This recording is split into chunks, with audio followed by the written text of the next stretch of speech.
Hello বন্ধুরা, তোমরা সবাই কেমন আছো? আশা করছি ভালোই আছো। তো আজকে খুব স্পেশাল একটা দিন, জানো তো? কী ভাবছো থালাবাটি নিয়ে কি করছি? দেখো কি করছি তাহলে। আমি এখানে আমার মা এসছে ওর মুখে ভাত দিতে, আমার সোনা মায়ের। তো ছেলের বেলায় তো কিছু হয়নি, মেয়ের বেলাতেও কিছু করতে পারলাম না। এদিকে আমি স্নান টান করে চলে এসেছি, আর সেই সময় মামা উঠে গেছে। আমি মাকে সব কিছু কেটে কুটে দিয়ে গেছিলাম। মাকে বললাম তুমি সব রান্না করো, আমি আসছি।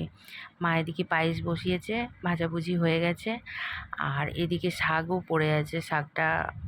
শাকটা হতে বাকি আছে, এখনও হয়নি। আর সব কিছু মাই করেছে।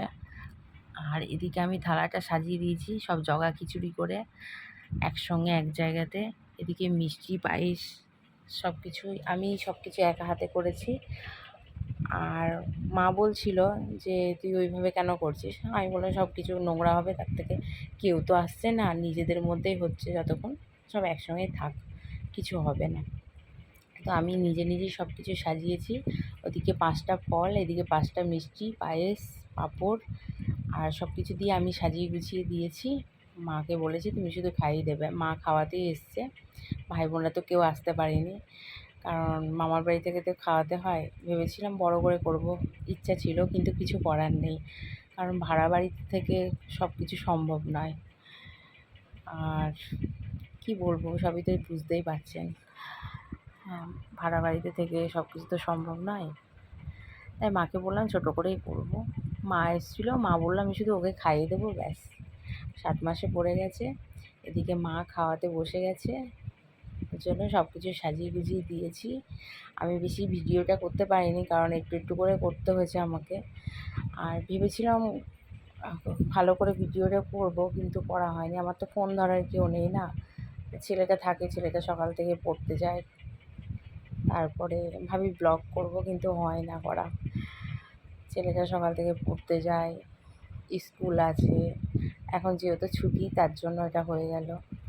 আর মাম্মাম কেমন করে খাচ্ছে দেখো, যখনই খেতে বসি তখনই খাওয়ার দিকে হামড়িয়ে পড়ে, ও যেন কত খাবে। কী করবে, বাচ্চা তো। 7 মাসে পড়ে গেছে। মা ওই জন্য বললো আমি ওকে খাইয়ে দেবো গিয়ে। মামারা খাইয়ে দেয়। আর ছেলেবেলাতে ভাই তো খুবই ছোট ছিল, ভাইগুলো, ওই জন্য কিছুই হয়নি।